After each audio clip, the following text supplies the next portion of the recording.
आप कब तक आलसी बने रहोगे? उठो जागो, कुछ काम कर लो। पर मोटिवेशन चाहिए तो आप बिल्कुल सही जगह आए हो। आइए हम साथ में मिलकर इसका सलूशन निकाल दे।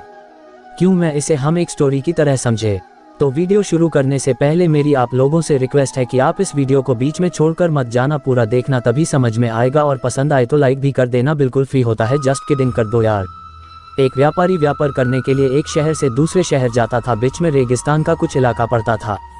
वह आदमी एक नेगेटिव सोच वाला इंसान था। हमेशा शिकायत करता रहता था कि मेरे पास ये नहीं है, वो नहीं है, इसकी कमी है, उसकी कमी है। एक दिन वह रेगिस्तान में से गुजर रहा था, तभी उसकी पानी की बोतल खाली हो जाती है। उसे बड़ी जोर की प्यास लगती है, लेकिन रेगिस्तान में पानी ना मिलने की वजह से उसे बहुत गुस्सा आता है और बोलता है कि कितना खराब जगह है, ना कोई पेड़ ना पानी, रास्ता भी लंबा है, रेगिस्तान पार करना पड़ता है। तभी आसमान की तरफ देख करके कहता है कि भगवान, ये कैसा जगह बना दी है आपने।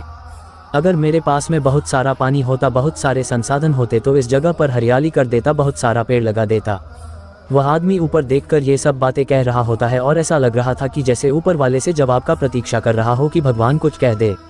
अब चमत्कार ये हुआ कि वह जैसे ही नीचे देखा, उसे अपने आंखों के सामने एक कुआं दिखाई दिया। वह पूरी तरह से घबरा गया, क्योंकि उसने कभी भी उस रेगिस्तान में कुआं नहीं देखा था। वह कुएं के पास पहुंचा और देखा कि कुआं पूरी तरह पानी से भरा हुआ है, परंतु वह आदमी नेगेटिव सोच वाला था और हमेशा शिकायत करता रहता था। और फिर से आसमान की तरफ देखते हुए बोला, भगवान, पानी से भरा हुआ कुआं तो दे दिया, लेकिन पानी निकलूंगा कैसे। तो इस बार जब वह नीचे देखा तो फिर से चमत्कार हुआ। उसे कुएं के पास रस्सी और बाल्टी दिखाई दी, लेकिन आदमी फिर से ऊपर देखा और बोला, भगवान, अब इस पानी को ले जाऊंगा कैसे। तभी उसको एहसास हुआ जैसे उसके पीछे कोई है। वह पीछे मुड़कर देखा तो एक ऊंट खड़ा हुआ होता है। वह पूरी तरह से घबरा गया, सोचने लगा कि ये तो सच में होने लग रहा है। मैं बातों बातों में कह तो दिया, अब मुझे यहाँ हरियाली करनी पड़ेगी और पेड़ लगाने की जिम्मेदारी लेनी पड़ेगी। आदमी को पानी से भरा हुआ कुआं मिल गया, बाल्टी और रस्सी मिल गई, पानी को ले जाने के लिए ऊंट भी मिल गया, सब कुछ मिल गया।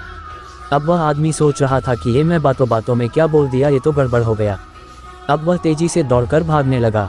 वह भाग रहा था, उस जिम्मेदारी से बच रहा था। तभी एक कागज उड़ते हुए आया और इसके शरीर से चिपक गया। उसने जब उस कागज को देखा तो उस पर लिखा हुआ था कि मैंने तुम्हें पानी दिया, कुआं दिया, रस्सी और बाल्टी दिया, पानी को ले जाने के लिए साधन दिया, फिर भी क्यों बचकर भाग रहे हो। उस आदमी को लगा कि मेरे साथ पता नहीं क्या हो रहा है। वह दौड़ते दौड़ते रेगिस्तान को पार कर लिया, लेकिन उस रेगिस्तान को हरा भरा नहीं बनाया। यह कहानी हमें सिखाती है कि हम में से बहुत सारे लोग ये कहते हैं कि बड़े स्कूल में पढ़ लिया होता या बड़े कॉलेज में चला गया होता तो ये कर लेता, अगर मेरे पास बहुत सारा पैसा होता तो ये कर लेता, मेरा बॉस मेरा साथ नहीं देता है, नहीं तो मैं पता नहीं क्या कर देता। हम हमेशा शिकायतें ढूंढा करते हैं, अपनी जिम्मेदारी से बचकर भाग रहे होते हैं। ये कहानी हमें सिखाती है कि लाइफ में हम जो कुछ भी कर रहे हैं 100% जिम्मेदारी हमारी है कि उस काम को बिना किसी शिकायत के पूरा करें। तो दूसरों पर दोष देना, उनकी गलतियां बताना बंद कीजिए, अपनी गलतियों को सुधारना शुरू कीजिए। यहाँ तो देख लिया आपने वीडियो, तो दिल से धन्यवाद यार। तो एक आलसी लड़की की कहानी सुनते हैं, हर लड़की की नहीं, लड़के की, सॉरी। एक बहुत ही भोला भाला सा आलसी लड़का था। वह कोई काम नहीं करना चाहता था, बस खाना खाता, घूमता और सोते रहता था। एक दिन उसे किसी ने बताया कि एक आश्रम है जहाँ पर कुछ नहीं करना पड़ता है और हर दिन 2 समय का खाना और नाश्ता मिलता है, तुम वहाँ जा करके रहो। उस आलसी लड़के ने सोचा कि ये तो बहुत ही बढ़िया है और वह उस आश्रम में जाकर रहने को सोचा। और फिर वह भोला भाला आलसी लड़का अपना सारा सांसारिक जीवन छोड़कर उस आश्रम में जाकर रहने लगा। आश्रम में गुरु जी रहते थे, वह कुछ समय सबको प्रवचन देते हैं। वह आलसी लड़का सुनता था, बाकी समय आराम करता था और फिर भर पेट खाना खाकर सो जाता था। ऐसे ही उस लड़के का दिन गुजरता गया। एक दिन उस आश्रम में कुछ भी नहीं बना। नाश्ते के समय नाश्ता नहीं मिला। उसने सोचा नाश्ता नहीं मिला, भोजन तो मिलेगा। अब भोजन के समय भी उसे भोजन नहीं मिला। लड़का दौड़ करके गुरु जी के पास गया और उसने पूछा कि आज भोजन क्यों नहीं बना। गुरु जी ने कहा कि बेटा, आज एकादशी है और जितने भी आश्रम के सदस्य हैं उनका उपवास है और तुम्हारा भी आज उपवास है, आज भोजन नहीं बनेगा। वह लड़का आलसी था और उसे भूख भी बहुत लगता था। उसने गुरु जी से बोला कि मैं उपवास नहीं रहूंगा, मुझे भूख लगी है, मैं खाना खाऊंगा। गुरुजी ने बोला ठीक है, जाओ भंडारे में से सामान ले करके आओ और आश्रम में नहीं बाहर ले जा करके बना लो, लेकिन याद रखना भोजन बनाने के बाद सबसे पहला भोग भगवान को लगाना और फिर तुम प्रसाद पाना। वह लड़का बोला ठीक है और फिर अनाज लेकर नदी की ओर पहुंचा। भोजन पकाने लगा, तैयार हुआ, उसके बाद कहने लगा कि भगवान श्री राम आइए, पधारिए, भोग लगाइए। अब जब उसे लगा कि भगवान तो आ नहीं रहे हैं तो फिर कहने लगा कि मुझे मालूम है आपको तो अच्छा खाने की आदत है, मैं बना नहीं पाया और मुझे अच्छा भोजन बनाने भी नहीं आता, लेकिन जो भी रूखा सूखा बना है आकर खा लीजिए। भगवान श्री राम उसकी सरलता पर बहुत ही प्रसन्न हुए और उस लड़के को दर्शन दे दिए। उसने देखा कि भगवान श्री राम आए हुए हैं और उनके साथ में माता सीता भी आई हुई है। लेकिन लड़के ने सिर्फ 2 लोगों के लिए ही भोजन बनाया था, एक अपने लिए और दूसरा भगवान के लिए। और अब क्योंकि भगवान के साथ माता सीता भी आई हुई थी तो उसने उस भोजन को माता सीता और भगवान के सामने ग्रहण करने के लिए रख दिया। भगवान श्री राम और माता सीता ने भोजन किया और उसके बाद जब वह जाने लगे तो यह भोला सा आलसी सा लड़का बोला कि प्रभु आप आए, दर्शन दिए, बहुत अच्छा लगा। मुझे खाने को कुछ नहीं मिला, लेकिन कोई बात नहीं, लेकिन आपसे एक विनती है कि अगली बार जब आप आएंगे तो कितने लोग आएंगे ये बता दीजिए, ताकि मैं उतने लोगों के लिए भोजन बनाकर रखा रहूं। भगवान श्री राम मन ही मन मुस्कुराए और फिर अंतर ध्यान हो गए।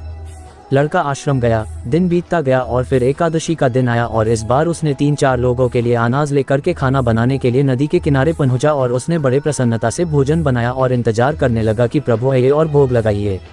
इस बार लड़का देखता है कि भगवान श्री राम पूरा राम दरबार लेकर के आए हैं, जैसे माता सीता, लक्ष्मण, भरत, हनुमान जी और सभी लोग आए हैं।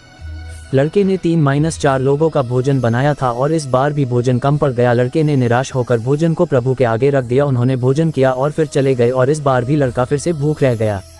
अब लड़का फिर आश्रम गया, दिन बीतता गया और फिर एकादशी का दिन आया और इस बार गुरुजी से कहने लगा कि गुरुजी मुझे इस बार थोड़ा ज़्यादा अनाज चाहिए। गुरुजी सोचने लगे कि यह इतना सारा अनाज का करता क्या है, कहीं इसे बेचता तो नहीं है। फिर उन्होंने कहा कि ठीक है, भूख से परेशान रहता है। लड़के ने कहा कि नहीं गुरुजी, मैं भूख से परेशान नहीं रहता हूँ, प्रभु के साथ बहुत लोग आते हैं, उनको भी तो भोजन करना पड़ता है।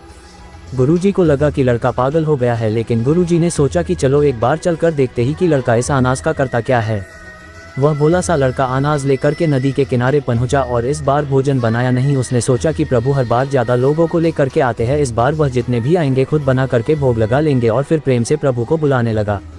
गुरुजी ये सब छुपकर देख रहे थे कि ये भोजन तो बनाया नहीं और प्रभु को बुला रहा है। लेकिन लड़के ने देखा कि इस बार प्रभु के साथ बहुत से लोग आए हुए हैं, तो उसने प्रभु के सामने हाथ जोड़ करके कहा कि प्रभु माफ़ करना, आप बहुत सारे लोग आते हो, मुझे संख्या पता नहीं होती है और मेरी हिम्मत भी नहीं होती है कि इतने सारे लोगों के लिए भोजन बनाओ।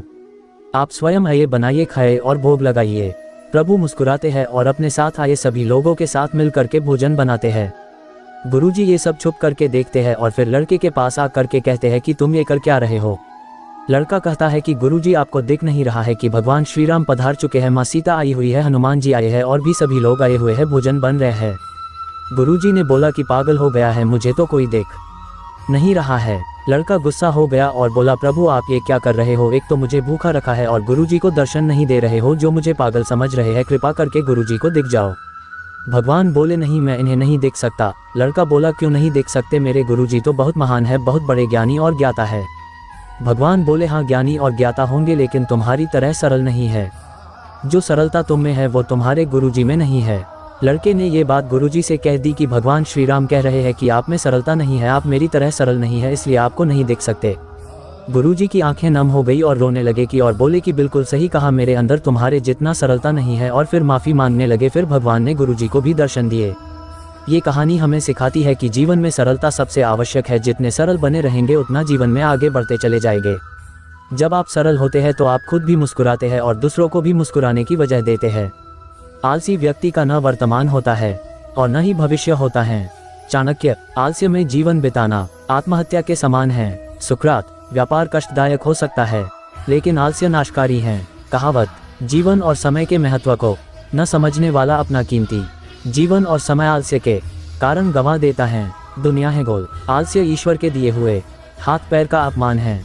अज्ञात, आलस्य पर सुविचार, आलस्य पर सुविचार, आलस्य पर सुविचार। जब आप व्यस्त होते हैं तो सब कुछ आसान होता है, लेकिन आलसी होने पर कुछ भी आसान नहीं होता है। कुछ व्यक्तियों में तत्परता से कुछ न करने की पूर्ण प्रतिभा होती है।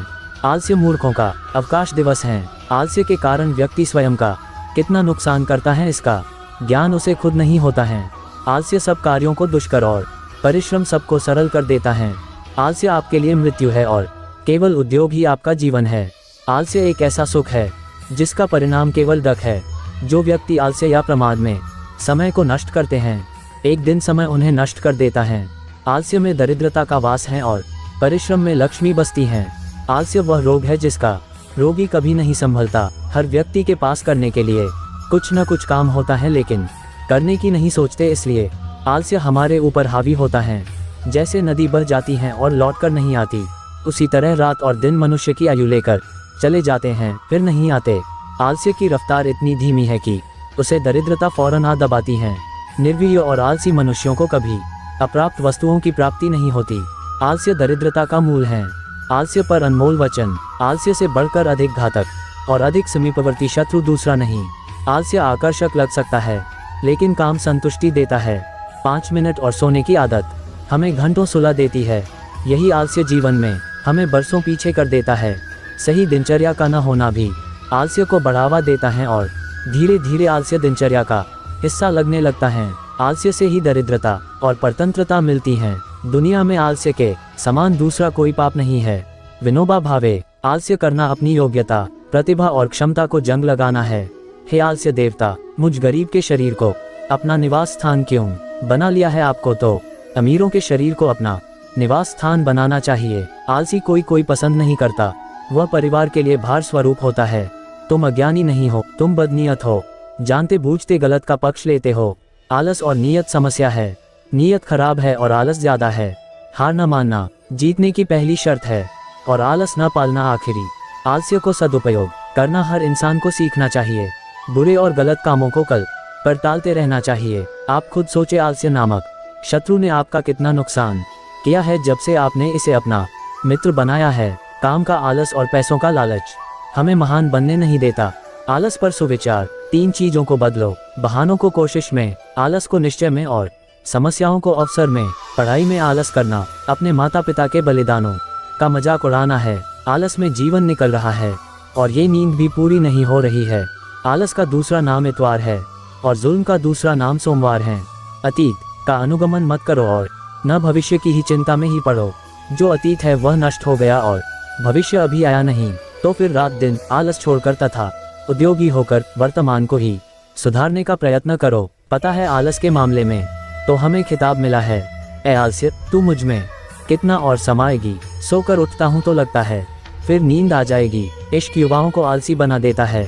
रात रात भर जगाता है और दिन भर सुलाता है। दिन का सोना आलस्य बढ़ाता है। आवश्यकता आविष्कार की जननी है और आविष्कार आलस्य की जननी है। ए आलस्य, आज रविवार है, आज सबकी छुट्टी होती है, लेकिन तुम अपने घर जाकर आराम नहीं करते हो। ए आलस्य, तुम कितना काम करते हो। जिंदगी में बड़ा तो हर कोई बनना चाहता है, लेकिन डरते हैं तो सिर्फ तकलीफ से, और ये तकलीफ कुछ और नहीं, हमारा आलस्य ही है। जीवन में हर इंसान को लक्ष्य इतना बड़ा बनाना चाहिए ताकि उसके आप पास भी आलस्य ना आए। जवानी में जरूरत से ज्यादा आलस्य बुढ़ापे का एहसास दिलाने लगता है। सफलता के लिए त्याग जरूरी है। आलस्य का त्याग सबसे उत्तम त्याग होता है। तेरी वजह से डांट पड़ती है, तेरी वजह से लेट उठता हूँ, तेरी वजह से होमवर्क पूरा नहीं होता है। ए आलस्य, अब तेरी मेरी कट्टी। आई होप आप लोगों को वीडियो पसंद आया होगा। आप लोगों से एक दिल से रिक्वेस्ट है कि आप चैनल को सब्सक्राइब और इस वीडियो को लाइक कर दो यार।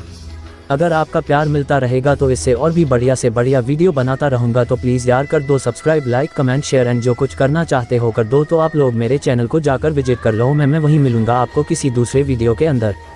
और मेरी पिछली वाली वीडियो जाकर नहीं देखी है अगर आप एक स्टूडेंट हो तो उस वीडियो को प्लीज़ चेक कर लेना।